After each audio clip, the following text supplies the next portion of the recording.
नमस्ते अनि हार्दिक स्वागत गर्दछौं कार्यक्रम प्रतिध्वनिमा। हजुर, कार्यक्रम प्रतिध्वनिमा हामी विशेषतः महिलाहरूको चुनौती, समस्या, अवसरहरूको बारेमा चर्चा परिचर्चा गर्ने गर्दछौं। र आजको कार्यक्रममा हामी सम्बन्ध विच्छेद र यसको समस्या, समाधान र अवस्था कस्तो छ त नेपालको परिप्रेक्ष्यमा यसबारे हामी चर्चा गर्नेछौं।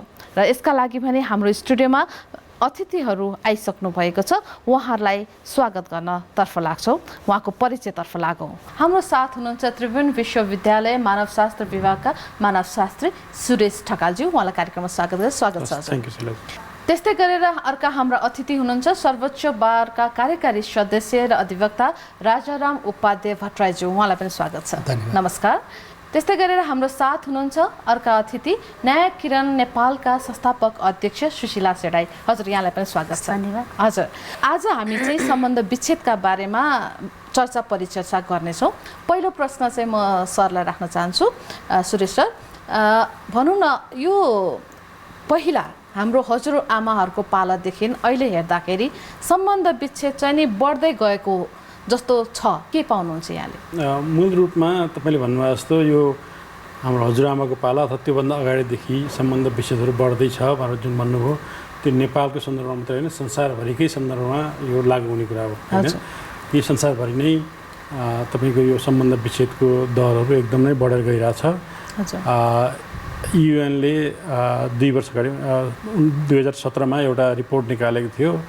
त्यसले चाहिँ 1946देखि 2017सम्ममा हेर्दाखेरि तपाईँको 12%बाट 44% पुगेको छ होइन। त्यो भनेको वृद्धि दर हेर्नु भने त्यो 252% बढेको छ होइन। भने मतलब यो चाहिँ एकदमै स्वाभाविक प्रक्रियाको रूपमा आइराखेको छ संसारभरि नै होइन। अनि नेपालको सन्दर्भमा पनि त्यो बढेको छ। नेपालको सन्दर्भमा बढ्नको लागि धेरै एउटा मात्रै नभइकन धेरै फ्याक्टरहरू छ होइन। सबैभन्दा पहिलो कुरा त के हो भने हिजोको अवस्थामा विवाह भन्ने जुन संस्था थियो र त्यसको जुन अर्थ थियो होइन, त्यो अर्थहरू पनि बिस्तारै रूपान्तरण भएर आइराखेको छ। हिजो मूलत आर्थिक उपार्जनको एउटा केन्द्र थियो परिवार होइन। अब अहिले अनि व्यक्तिको आफ्नो स्वायत्तता हुँदैन थियो, स्वतन्त्रता हुँदैन थियो। अहिले व्यक्ति चाहिँ अब स्वतन्त्र छ, बढी स्वायत्त छ, बढी निजत्व भएको छ होइन। अनि हिजो चाहिँ कस्तो थियो भने मूलत हाम्रो यो दक्षिण एसियाको र अन्त पनि जुन यो पितृसत्तात्मक समाजमा के हुन्छ भने मूल रूपमा महिलाहरूको जीवन कसरी जिउने भन्ने छनौटमा होइन महिलाहरूको अधिकार हुँदैन थियो। तर अब क्रमशः त्यो नहुनुको एउटा मूल कारण के थियो भने हाम्रो धर्म, संस्कार, संस्कृति, परम्परा त छँदै थियो होइन, तर सँगसँगै आर्थिक कुरासँग जोडिएको थियो होइन। अब अहिले महिलाहरू सक्षम हुँदै गइसकेपछि, चेतना स्तर बढ्दै गइसकेपछि अब महिलाहरूको आफ्नो पहिचानको खोजी पनि हुन थाल्यो होइन, स्वत्वको खोजी हुन थाल्यो र महिलाहरू स्वतन्त्र रूपमा बाँच्न सक्ने भए होइन। हिजोको जस्तो मानसिक, शारीरिक यातना, दबाब सहेर बस्नुपर्ने भएन होइन। र अनि आफ्नो त्यो पहिचानलाई गुमसुम गरेर बस्नुपर्ने पनि भएन। अनि यो कारणले गर्दाखेरि चाहिँ जहाँसम्म त्यो सम्झौता हुनसक्छ सँगै बस्ने भयो, सम्झौता हुन नसक्दाखेरि छुट्टिएर बस्ने कुरा भयो होइन। त्यसले गर्दाखेरि मूल रूपमा हामीले यसलाई भन्दाखेरि अलिक सैद्धान्तिकरण गरेर भन्दाखेरि के हो भने महिलाहरू आफ्नो व्यक्तित्व निर्माण, वैयक्तिकता होइन र निजत्व निर्माण र त्यो पहिचानमा बढी होइन केन्द्रित भए अथवा त्यहाँतिर चाहिँ वास्तवमा भनौँ सशक्तिकरण भयो महिलाहरूको होइन। त्यसले गर्दा यो डिभोर्स हेर्दाखेरि चाहिँ हाम्रो सामाजिक संरचना कतै खलबलले लागेको जस्तो देखिन्छ होइन। यसका नकारात्मक असर पनि थुप्रै छन्, फेरि नभएको होइन होइन। विशेष गरी महिलाहरू जसको चाहिँ अब केटाकेटी भइसकेका छन् होइन, त्यस्तो अवस्थामा सामाजिक सुरक्षाको कुनै व्यवस्था नभएको मुलुकमा त्यो त एकदमै ठुलो काली लाग्दो समस्या हो महिलाहरूको लागि। तर के भने सँगसँगै हिजोको कतिपय जुन वास्तवमा अन्यायपूर्ण ढङ्गबाट बस्नुपर्ने स्थितिहरू जुन थियो होइन, त्यसबाट मुक्ति खोज्ने कुरा पनि यो हो। अनि यसमा सँगसँगै व्यक्तिका कुरा कसरी जोडिन्छ भने मूलत हिजो चाहिँ विवाह भनेको चाहिँ पारिवारिक कुरा थियो, परिवारले दुईवटा परिवारले निर्णय गर्ने कुरा थियो। अब अहिले केटा र केटीहरू स्वतन्त्र रूपमा आफूले विवाहको निर्णय गर्न सक्छन् भने छुट्टिने निर्णय पनि अब आफैले गर्न सक्छन् होइन। हिजोको अवस्थामा त्यो सम्भव थिएन। हिजो चाहिँ बहुविवाह थियो, बहुविवाह त घट्या छ। हिजो बहुविवाह थियो, पुरुषहरूले चाहेको खण्डमा 2-3 श्रीमती होइन बिहा गर्न सक्थे। त्यसले गर्दा महिलाहरू जे जस्तो अवस्था नि सहेर भन्नुपर्ने थियो होइन। अहिले त त्यो अवस्था छैन।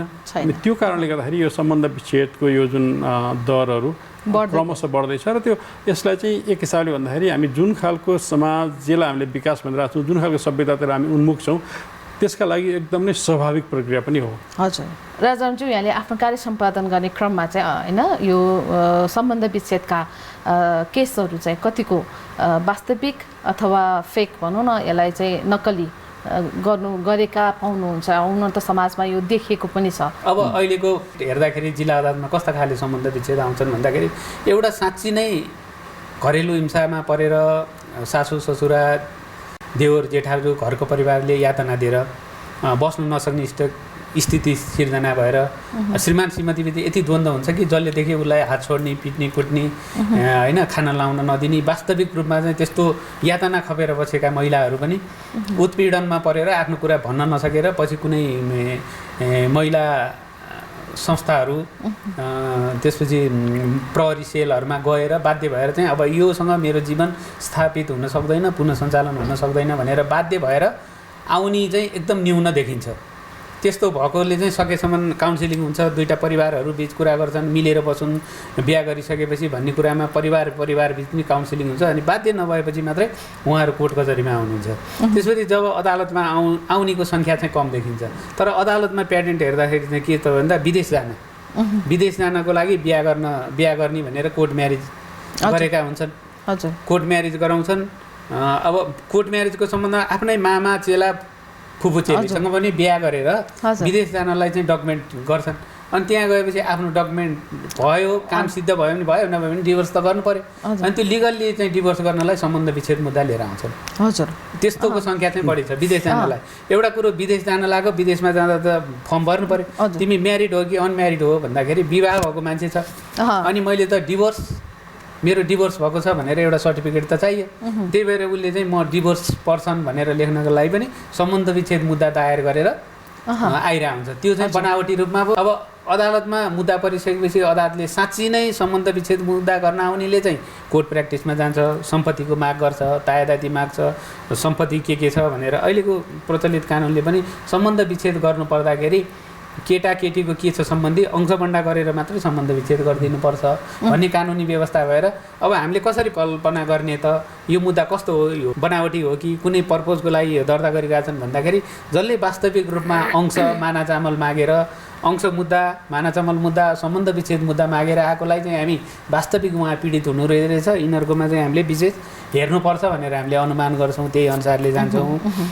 होइन भने चाहिँ त्यो मुद्दा चाहिँ आर्टिफिसियल रूपमा चाहिँ बनाएर आफ्नो सिद्ध विदेश जान हो कि केही गर्नलाई हालेको हुँदो रहेछ। सम्पत्तिको लागि पनि मुद्दा हाल्नेको संख्या बढी छ। श्रीमती कति हामीले केसेसहरू देख्छौँ नि, प्रपर्टी धेरै छ, ट्याक्सहरूको कुरा अथवा कतै तिर्नु छ भने अनि डिभोर्स भएको मतलब पेपरमा मात्र डिभोर्स गरेका पनि। किनभने अंशबन्डा गरिसकेपछि अब जस्तो ऋण धेरै खाए मान्छेले, अब भोलि त सबै ऋणमा समाउने भयो, त्यस्तो मान्छेहरूले पनि सम्बन्ध विच्छेद गरेर श्रीमतीको नाममा सम्पत्ति दिएपछि त म त परिवार होइन, तिमी त अंशियारमा म छुट्टी भिन्न सकेको मान्छेले मैले कसरी ऋण तिर्नुपर्छ भनेर त्यस्ता मुद्दाहरू पनि गर्न आउँछन्। सम्बन्ध विच्छेद गर्न आउने त श्रीमान श्रीमती नोकझोक गरेर रिसाएर आउनुपर्ने, अँगालो मारेर हात समातेर कोर्टमा आएर अनि सम्बन्ध विच्छेद गरेर जान्छन् होइन। त्यो चाहिँ प्रक्रिया भयो, अब कानुनले दिएको सुविधा लिए।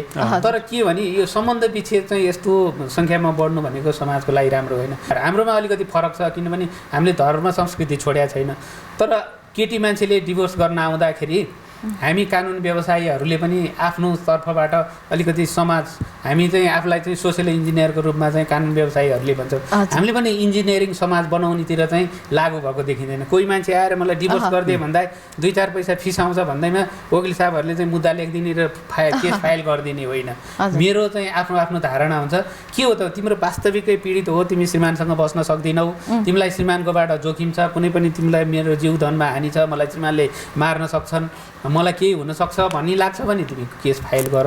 होइन भने तिम्रो बालबच्चा छ, बालबच्चाको छोराछोरीको भोलि के छ त भविष्य, तिम्रो त सिद्धि तिमीहरूको बाबुआमाको मन मिलेन, बच्चाको त केही दोष छैन, त्यसलाई किन तिमीहरूको 2जनाको यातनामा बच्चालाई दुःख दिन्छौ? तिमीहरू आफ्नो भनेर त्यो कुरा काउन्सिलिङ गरिदिने हो भने डिभोर्स गर्छु भनेर सुरिएर आएको मान्छे पनि डिभोर्स नगरेर फेरि बसेका कुराहरू पनि छन्। हजुर, सुशीलाजी हाँसिरहनु भएको थियो। यहाँको अनुभवमा के छ अलिकति सुनाइदिनुहोस् के यहाँको होइन संस्थामा आउने महिला दिदीबहिनीहरूको यहाँको अनुभवमा के छ? धन्यवाद।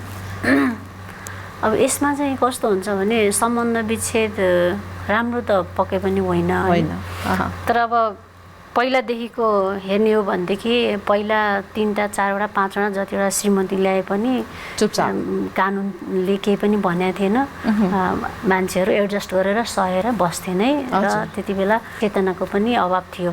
अब अहिलेको अवस्थामा चाहिँ म त्यो कुरामा किन सहमत छैन भनेदेखि टर्चर सहेर मान्छे बस्नु हुँदैन भन्ने मलाई लाग्छ। किनभने हाम्रो संस्थामा जति पनि पीडितहरू आउनुहुन्छ असाध्यै धेरै टर्चर सहेर बस्नु भएको बुझिँदाखेरि, जसले गर्दा उहाँहरूको त्यो मानसिक विकास जुन स्वतन्त्रताको आफूलाई स्वतन्त्र हुनुपर्छ भन्ने कुनै पनि कुराको आभास नै हुन पाउँदैन। एकदम बन्धनमा बाँधिएर बस्नुभन्दा, मन नमिलेर जिन्दगीभरि बस्नुभन्दा एक खालको स्वतन्त्र भएर बाँच्नुपर्छ भन्ने मलाई लाग्छ व्यक्तिगत रूपमा भन्नुपर्दाखेरि। तर अब सामाजिक सोसियली रूपमा भन्नुपर्दाखेरि चाहिँ अब त्यसको पछाडि पनि थुप्रै पार्ट्सहरू हुन्छ क्या, जस्तो अब छोराछोरी हुन्छ, समाज हुन्छ, जस्तो जुन हाम्रो यो पितृसत्ता छ, पुरातनवादी सोचाइ छ, त्यस्तोलाई चाहिँ हामीले परिवर्तन गरेर चेन्ज गरेर चेतनामा अभिवृद्धि गरेर हामीले चाहिँ त्यो जुन समाजमा एकल महिलालाई हेर्ने दृष्टिकोण छ त्यसलाई हामीले चेन्ज गर्नै पर्छ। अब त्यसपछि यो कानुनमा पनि महिलाहरूलाई जति कानुनमा छ ऊ छ भनेर भनेको छ त्यो त्यति धेरै पाउँदैन क्या, सजिलो छैन। मैले एउटा उदाहरण दिएँ। एउटा महिला एकदम धेरै टर्चर सहनुभयो, उहाँहरूको सन्तान पनि हुनुहुन्छ, उहाँको श्रीमान ठुलो पोस्टमा हुनुहुन्छ। अब उहाँले श्रीमती बिहा गर्नुभएको छ, 15-16 वर्षदेखि भित्री नै अर्कै राख्नु, श्रीमती बिहा गर्नुभएको छ, छोराछोरी पनि पाउनु भएको छ, यतापट्टि जेठी स्वास्नी छोराछोरीलाई हेरेको छैन। सहँदा अति भएर श्रीमतीले केस गर्नुहुन्छ, डिभोर्स गर्नुहुन्छ। ल डिभोर्स गर्नुहुन्छ, छोराछोरीलाई पनि उसले वर्षौँदेखि वास्ता गरेको छैन भनिसकेपछि त अब त्यो कानुनमा ल बाउ फैसला गर्दा के गरिदिन्छ अदालतले भनेदेखि बाउको संरक्षणमा सम्पत्ति जति सबै बाउको संरक्षणमा रहन्छ है। त्यो आमा त इमान्दार छ नि, आमाले त त्यो छोराछोरीलाई जसरी पनि हुर्काउनु पर्यो, खुवाउनु पर्यो। अब अहिले यस्तो महँगीको जमाना छ, अब उसको त्यो केही पनि हुँदैन क्या, वास्तै हुँदैन क्या। अनि अब जब छोराछोरी बढेपछि 20 वर्ष भएपछि ऊ बालिग भएपछि मात्रै उसले आफ्नो प्रपर्टी युज गर्न पाउँछ भने त्यो सानोमा त कसरी हुर्काउने त? बाउको संरक्षण छोडिदिन्छ अदालतले। हेर्नुहोस् है, धेरै केसहरू त्यस्तो। अब महिला त बिचल्नै पर्छ। एउटा केस हेर्नुहोस्, यस्तो सानो बच्चा स्कुल बोर्डिङमा 98% ल्याएको छोरा र छोरी छन्, तिनले त्यो अदालतले त्यस्तो गरिदियो। अब उसको सबै रोक्यो। अब के 1/3 बेचेर त आफ्नो छोराछोरी पढाउने खुवाउने स्याहार सुसार गर्न पाउने कानुनमा छ नि, त्यो सबै रोकेपछि त उसले त केही पनि गर्न पाएन।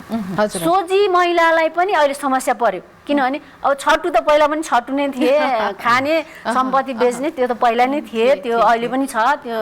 तर त्यो कानुनले अब त्यो बुझ्दैन। हेर्नुहोस्, कानुनले सबैलाई समान दृष्टिकोणले हेर्छ। त्यसले गर्दाखेरि सोझो साझो महिलाहरू चाहिँ धेरै अन्यायमा परेको चाहिँ धेरै घटनाहरू छ। हामीसँग प्रशस्त उदाहरणहरू छ त्यस्तो गरेर पीडित भएको महिला। हजुर। अब यो नेपालको परिप्रेक्ष्यमा चाहिँ सुरेश सर के छ बुदागत रूपमा भन्न सकिन्छ हामीले यो कारणले चाहिँ सम्बन्ध विच्छेद हुँदो रहेछ भनेर? अब छ त्यस्ता केही अध्ययनहरू भएको छन् र तिनीहरूले अध्ययनले विभिन्न खालका चाहिँ यो प्रतिवेदनहरू अथवा चाहिँ रिपोर्टहरू निकालेको छन्। तर त्योभन्दा पहिला मलाई अलिकति ट्रेसाले भन्नुभएको कुरामा गएर जोडेर मलाई यो कुरा सन्दर्भमा ल्याउन मन लाग्यो खास चाहिँ। अब एउटा कुरा चाहिँ के हो भने हाम्रो समाज, हाम्रो संस्कृति परम्परा राम्रो थियो होइन, त्यसले लामो समयबाट आयौँ, हामी त्यसैबाट हुर्केर आयौँ। त्यसका राम्रा असल पक्ष थुप्रै छन्, तर के भने केही पक्षहरू छन् जुन चाहिँ वास्तवमा असल छैनन् अनि खराब छन्। त्यस्ता कुराहरूबाट हामी अगाडि बढ्न सकेनौँ, त्यसलाई भत्काएर जान सकेनौँ भने के हुन्छ भने हामी बस्ने ठाउँमा त पुरानै ठाउँमा बसिरहेको हुन्छौँ नि होइन। अनि अरू देशहरू, अरू समाजहरू चाहिँ हामी अहिले के भन्छौँ, अरू देशहरू कहाँ पुगिसक्यो हामी जहाँ त्यहीँ छौँ भन्छौँ, तर हामी त्यही पुरानो मान्यता चाहिँ हाम्रो गजब भनेर हुन्छौँ। त्यसले गर्दाखेरि कहिलेकाहीँ चाहिँ अप्ठ्यारो पार्छ होइन। त्यसले गर्दाखेरि यो धर्म, संस्कार, संस्कृति हेर्दा सुन्दा उस्तै भए पनि कतिपय हाम्रा संस्कार र संस्कृति एकदम राम्रा छन्, तर केही मान्यताहरू छन् जुन मान्यताहरू चाहिँ त्यो एक पक्ष छ। अब डिभोर्सको केसमा हेर्दाखेरि चाहिँ मूलत हामीले हेर्ने भनेको महिलाकै आँखाबाट हेर्ने हो, महिलाकै पक्षबाट हेर्ने हो र अनि अघि मैले भनेको समाज विकासको क्रमबाट नै हेर्ने हो। हेर्नुहोस् है, अब लक्जमबर्ग होइन संसारको सबभन्दा एउटा भन्नुहोस् युरोपको सानो देशमध्ये एउटा देश हो। त्यहाँ सबभन्दा हाइएस्ट डिभोर्स रेट त्यहाँ छ होइन। संसारको सबभन्दा सुखी देशमध्ये एउटा हो है। त्यहाँ सबभन्दा हाइएस्ट डिभोर्स रेट छ, त्यहाँ 86% डिभोर्स छ। हेर्नुहोस् है। अब त्यसपछि अरू देशहरू क्यानाडा, जर्मनी होइन, अब बेलायत, अमेरिकामा पनि 42-44% डिभोर्स रेट छ होइन। अब हामी त्यहाँका विकास, त्यहाँका मान्छेका स्वतन्त्रता, त्यहाँका मान्छेका खुसी देखेर हामी चाहिँ त्यस्तो हामी हुन सकेन भनेर कुण्ठान राख्छ हामीसँग। तर हामी फेरि के भनिराखेको छौँ भने यो डिभोर्स यस्ता खालका कुराहरूले त खत्तम बनाउँछ भन्ने पनि भनिरहेछौँ होइन। अब उदाहरणको लागि संसारको सबभन्दा कम डिभोर्स रेट भएको देश भनेको इन्डिया हो, जहाँ 1% मात्रै डिभोर्स छ होइन रेट। हेर्नुहोस् है। तर अब भारतीय महिलाहरूको अवस्था हेर्नुहोस् त अहिले होइन, अहिले पनि। त्यसले गर्दाखेरि मूलत यो डिभोर्स भन्ने कुरालाई हामीले यो ठिक कि बेठिक भनेर हेर्ने चिज नै होइन। कतिपय कुरा यस्ता हुन्छन् स्वाभाविक प्रक्रिया हुन्छन्, त्यसलाई स्वाभाविक रूपमा लिनुपर्छ।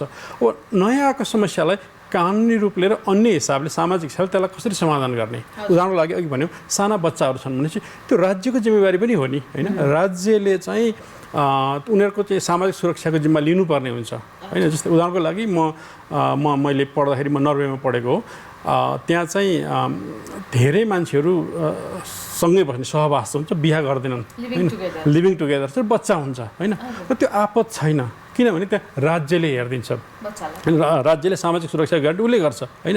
त्यसले गर्दा हाम्रोमा पनि यहाँ बाध्य भएर मान्छे बसिराख्नु परेको कुरा उहाँले भन्नुभयो मानसिक र शारीरिक यातना सहेर बस्नुपर्ने स्थिति कति छ होइन।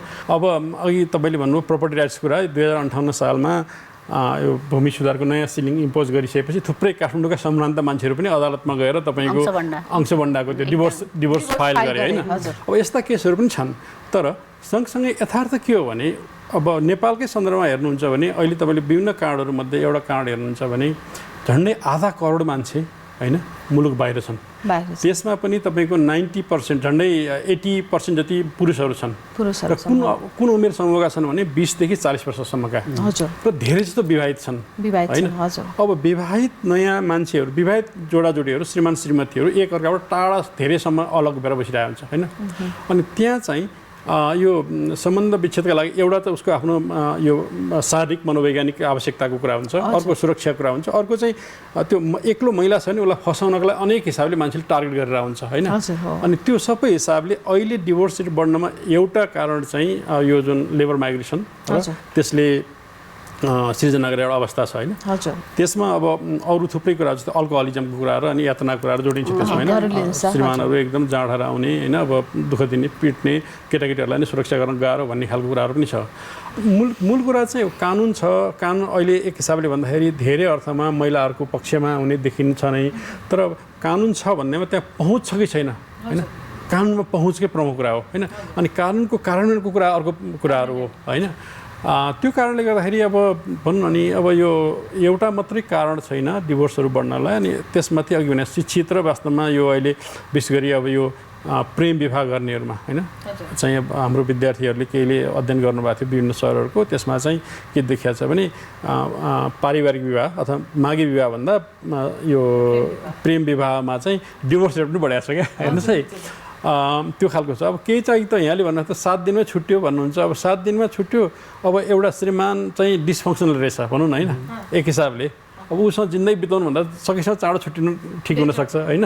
भनौँ न हिजोको गाउँले भाषामा अथवा हाम्रो पुरानो भाषा के भन्थ्यो, लोग्नेले छोडे कि भन्ने हुन्थ्यो होइन, अथवा लोग्ने छोड्ने भन्ने हुन्थ्यो होइन। हेर्नुहोस् न त्यसले गर्दाखेरि त्यो दोष जति सबै महिलामा जान्थ्यो कि महिला मात्रै कारक मानिन्थ्यो नि होइन। अब त्यो चिजलाई चाहिँ बाट बच्नलाई पनि होइन महिलाहरूले चाहिँ के गर्नुहुन्थ्यो भने अब अलिकति सहनुपर्छ, यस्तै हो अब अर्का घरमा आएपछि अलिअलि लात त खानुपर्छ भने जस्तो अलिअलि सहनुपर्छ भन्ने हुन्थ्यो। त्यो चाहिँ केसँग जोडिन्थ्यो भने मैले अघि भने जस्तो आर्थिक निर्भरतासँग जोडिन्थ्यो होइन। आर्थिक स्वनिर्भरता जति बढ्दै जान्छ, महिलाहरू जति सक्षम हुँदै जान्छन्, उनीहरूको आफ्नो त्यो स्वत्वको स्वपहिचानको खोजी पनि, स्वअस्तित्व र स्वपहिचानको खोजी पनि बढ्दै जाने हो। त्यो क्रममा अर्को पक्षले उसको स्वअस्तित्व र स्वपहिचानलाई चाहिँ स्वीकार दिएन भने होइन त्यो अवस्थामा त होइन त्यो यो पारपाचक भनेर स्वाभाविक हो क्या। हजुर त्यसो अब महिलाकोले मात्रै सम्बन्ध विच्छेद माग गरिने थियो होइन। पुरुषहरूले पनि त गर्छन् धेरै नै। कस्तो छ कानुनी प्रावधान? अब यसमा चाहिँ समानताका कुरा गरियो, जे हक दिँदा नि अरू कुरामा चाहिँ समानताको कुरा गर्ने नारी पुरुषको भनेपछि सम्बन्ध विच्छेद भने स्वइच्छाले आफ्नो आत्मनिर्णय गर्न पाउने अधिकार महिलालाई छ भने पुरुषलाई पनि छ भने, तर विवाह जस्तो गठबन्धन कुरा, जीवन बिताउने कुरा सजिलै डिभोर्स हुनु हुँदैन भन्ने चाहिँ मेरो मान्यता हो। विधायिकाले एक थोक भन्यो टर्चर सहनुपर्छ, लोग्नेले जे भन्यो भने गर्नुपर्छ, हप्की दप्की सहनुपर्छ भन्ने होइन। घरमा पुरुष र महिलाको समान हक अधिकार हुनुपर्छ भन्ने मान्यता हो। विधायिकाको मनसाय पनि त्यहाँ हो। तर यहाँ चाहिँ कस्तो छ भने पीडित महिला मात्रै छैनन्, पुरुष पनि पीडित भएका छन्। महिलाले पीडित भए, आफूले घरेलु हिंसा भए, नन्द आमाजु सासू ससुराबाको हप्की दप्की खपेको कुरा आफ्नो दिदीबहिनी साथीभाइलाई सेयर गर्छन्। तर पुरुषले महिलाबाट पीडित भएका पुरुषहरू पनि जम्मा धेरै छन्। मेरो प्र्याक्टिसको क्रममा पुरुषहरू पनि आएर पुरुषले चाहिँ आफ्नो कुरा सेयर गर्दैन। बाबुआमालाई यसो भन्दा बुहारीले यसो गरी उसो गरी भन्न पनि सक्दैन। साथीभाइलाई भने कस्तो एउटा श्रीमती तलाउन सक्दो रहेछ, तेरो कमजोरीपन हो भन्ने मानसिकताले उसले साथीलाई पनि भन्न सक्दैन। अनि जब चाहिँ साह्रै नसहने भयो, स्वास्नीको यातना, श्रीमतीको यातना खप्न नसकेर बल्ल वकिल साहबमा आउँछ। वकिल साहब पनि कस्तोबाट हुर्किएको, कस्तो सामाजिक परिस्थिति भएको, अर्थतन्त्र मनी माइन्डेड वकिल साहबमा पर्नुभयो भने त्यही अनुसारले काउन्सिलिङ गर्दछ। अहिले सोसियल होइन, यो समाजमा मिलजुल गरेर यस्तो कति ट्रिटमेन्टहरू हुन्छन् नि त। अब छ नि त कज के त, त्यो सम्बन्ध विच्छेद हुनलाई तिम्रो कारण के त भनेर चाहिँ सोध दिनु पर्यो। सम्बन्ध विच्छेद हुनु हुँदैन भन्ने होइन, हुनुपर्छ भन्ने पनि होइन। तर के छ भने सानो सानो विषयवस्तुलाई लिएर केटो मान्छे कहिलेकाहीँ लिफ्ट दिनुपर्छ, केटी लिएर हिँड्यो भने तैँले फलानु केटी लिएर हिँडिस्, तैँले घरमा यस्तो व्यवहार गर्छस्, घरमा पकाएको खानेकुरा खाइदिएन भने बाहिर मिठो मिठो खाएर आउँछस् अनि यहाँ घरमा खाइनस् भन्ने त्यो हकी तपाईँ नि पुरुषले खप्नुपर्छ भन्ने कुरा चाहिँ धेरै मौका आउने पुरुषहरूले भनेका छन्। त्यस्तै महिलाका कुरा छन्। महिला त अब हामी पनि पुरुष सर काम गर्न पाउनुपर्छ, काम गर्न जानुपर्छ, जहाँ पनि जानुपर्छ। हामी महिलाहरू पुरुषभन्दा कम छैनौँ। हामी के छैनौँ, डक्टर छौँ, इन्जिनियर छन्, पाइलट छौँ, हामी के छौँ। मैले पनि समाजमा म यत्रो डिग्री पास गरेको छु, तिमी बिए पास गरेका छौ, तिमी आइए पढेका छौ, केटीभन्दा केटाले धेरै पढेको छ, मैले के गर्न जाउँ भन्दाखेरि केटाले नदिएको अवस्थाहरू छ। त्यस्तो अवस्थामा हो भने सुशीलाजीले भने जस्तो यातना खप्केर बस्नुपर्छ भन्ने होइन। आफ्नो निर्णय गर्ने अधिकार महिलालाई छ। तर चाहिँ भने सामान्य श्रीमानले कहिलेकाहीँ नोकझोक गर्यो, श्रीमतीले नोकझोक गरिन् होइन। सामान्य कुरामा, सानो कुरामा माइत जान्छु भनेको कुरामा तिमी जान पाउँदिनौ भन्नेको विषयलाई मुद्दा चर्किँदा चर्किँदा गएर आखिर डिभोर्स भएको स्थिति छ। एउटा महिलाले आफ्नो श्रीमानको घरमा नि बस्न सकिन, माइतमा जाँदा नि बिहा भएर तिमीलाई त अंशभण्डा के अरे बिहा गरेर पठाइसकेका छ, तिमीलाई कहाँ राख्ने भनेर माइती देवर जेठ आफ्नो दाजुभाइले त राख्दैनन् छोरीलाई। हाम्रो प्रक्रिया यही छ। कोही कोहीले बिहा छोरीलाई नि घरमा लाग्छ, अनि तिमी माइतमा नि जान सक्दैन, घरमा नि जान सक्दैन। त्यो बिचमा मुद्दा पराउन्जेल तिमीले हक नपाउन्जेल तिमीले के पाउने त भन्दा तिमीलाई चाहिँ तिम्रो श्रीमानको भएको कमाइबाट चाहिँ निश्चित पैसा चाहिँ तिमीले पाउँछौ भनेर कानुनमा कति राम्रो छ नि त। मुद्दा नगरेर अंश नपाउन्जेल माना चामलको व्यवस्था, यो जस्तो राम्रो के हुनसक्छ। त्यो माना चामल लिने कहिले त यिनले भन्दाखेरि मुद्दा फाइल गरेर कहिले आएर कहिले आउनु, त्यतिन्जेल चाहिँ उनी भोकै प्यासे कोर्टमा चाहिँ उहाँ भ्याइरहन्छन्। अब मुद्दा कस्तो हुन्छ, पुरुषको हकमा भन्दा सकेसम्म दिनु नपरोस्, पीडितले दिनै पऱ्यो पनि थोरै दिनु पऱ्यो, थोरै दियो नि ढिलो दिनु, यो फर्मुलाबाट ऊ चल्छ। उसको भनाइ के हुन्छ नि, मुद्दा डिभोर्स गर्दै भोलि अरूसँग कोहीसँग गएँ सकिन्छ भने उसले त्यो केटीलाई अरू परपुरुषसँग लागेकी छ गइसके भनिदियो भने मैले अंश दिनु पर्दैन भनेर त्यस्तो मानसिकताबाट प्रेरित भएर मुद्दा चल्ने भएर वास्तविक महिलाहरूले चाहिँ न्याय नभएको एउटा सम्बन्ध विच्छेद मुद्दा 3-4 वर्षसम्म पनि जिल्ला अदालतमा चलिरहेको छ। यसको चाहिँ के त भन्दा जड भनेपछि अब काउन्सिलिङ मिलापत्रबाट ठिक छ, मन मिलेन भने तिमीलाई जे दिनु छ दिएर उसले पनि स्वतन्त्र जति पैसा आउँछ व्यापार व्यवसाय गर्छन्, उद्योग व्यवसाय गर्छन्, एउटा बुटिक खोल्छन्, एउटा ब्युटी पार्लर खोल्छन्, आफ्नो जीवन त आफ्नो खुट्टामा उभिन सक्छन् नि। त्यो कुरा गरिदिउँ भन्नेतिर चाहिँ लाग्दैन। त्यस्तो कुरालाई चाहिँ राज्यले पनि यस्तो सम्बन्ध विच्छेद मुद्दा पऱ्यो भने वास्तविक पहिचान गरेर यस्तोलाई चाहिँ निर्गोल गरेर महिलालाई चाहिँ पुनर्स्थापित गरेर एकल रूपमा चाहिँ बाँच्न सक्ने अवस्था बनाइदिनुपर्छ भन्ने मेरो धारणा। अवश्य पनि सम्बन्ध विच्छेद हुने बित्तिकै एउटा महिला हैन एकल महिला पनि भइन् हैन। बालबच्चाको कुरा गरेर अघि नै सामाजिक सुरक्षाका कुराहरू, यो चाहिँ हाम्रो राज्यले अहिलेसम्म त्यो त यसमा विचार पुर्याएको छ जस्तो लागेन। किनभने एकल महिलाको आफ्नै समस्याहरू छन्। डिभोर्स भएपछि नपाएका समस्या, नागरिकताको समस्या अझ पनि छ, आमाबाट लिनु प्रोसेस छैन, प्रक्रियामा लागेको छ। त्यसपछि मनोवैज्ञानिक पक्ष त छुट्टै छ, एकदमै धेरै समस्या छ। किनभने त्यो प्रपर्टी राइटको कुरा भयो, महिलाको पाउनु पर्ने यी कुराहरूमा चाहिँ अझ पनि हामीले अझ नै सही रूपमा सही समयमा ल्याउन चाहिँ निकै जरुरी जस्तो छ। हैन? अब सामान्यतया समाजमा एउटा एक खालको निरन्तर हिसाबले चलिरहेको समाजमा यस्ता खालका चाहिँ घटनाहरू आउँदाखेरि त्यसले केही विशृङ्खलताहरू, त्यसले केही अप्ठ्याराहरू, अवरोधहरू ल्याउन सक्छन्। तर त्यसलाई चाहिँ अब त्यो नयाँ समस्या हो भने त्यसलाई कसरी कानुनी उपचार र अन्य उपचारहरू सम्भव छ भनेर त्यो समाधानतिर लाग्नु पर्यो होइन। अब हिजो यो कारणले गर्दा भयो भनेर चाहिँ त्यो कारणलाई मात्रै तपाईँको चाहिँ दोषी ठानेर बस्यो भने त हामी कहीँ पनि पुग्दैनौँ। तर यो कारणबाट यो परिणाम आयो त्यो परिणामलाई चाहिँ हामीले कसरी कानुनी उपचार अथवा चाहिँ अरू त्यस्ता खालका सामाजिक सुरक्षाका व्यवस्थाहरू होइन कसरी गर्न सकिन्छ र त्यो समाधान हुनसक्छ भन्ने खालको कुरा चाहिँ प्रमुख कुरा हो होइन। अनि यसमा मैले अघि भने जस्तो नागरिकको सामान्यतया आधारभूत मौलिक हकहरूको प्रत्याभूत गर्ने काम राज्यको जिम्मेवारी हो होइन। अनि त्यसले गर्दाखेरि त्यो राज्य आफ्नो त्यो जिम्मेवारीबाट एकदम नै अविचलित नहुने हो भने धेरै कुराहरू योसँग जोड्दा पनि र अन्य समस्याहरू पनि समाधान हुन सक्छन्। त्यो एकल महिला नै हुँदैन क्या। जस्तो अब डिभोर्स गरेर डिभोर्स पेपर लिएर म एकल महिला हुँ भनेर पनि उसले सामाजिक सुरक्षा पाएको छैन।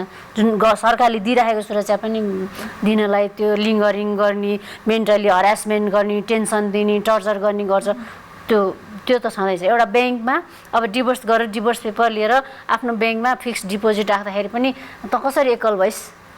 तैँले त्यो फेसिलिटी जुन पाउनुपर्ने, सामाजिक सुरक्षा पाउनुपर्ने, ब्याजको रेट अलिकति बढी हुन्छ एकल महिलालाई, त्यो पनि पाउँदैन। त्यो यस्तो सानोतिनो होइन, एकदम ठुल्ठुला कुराहरू चाहिँ त्यो डिभोर्स गरेको महिलाले केही पनि पाउँदैन है। त्यसको लागि राज्यले सोचेको पनि छैन खास भन्ने हो भने।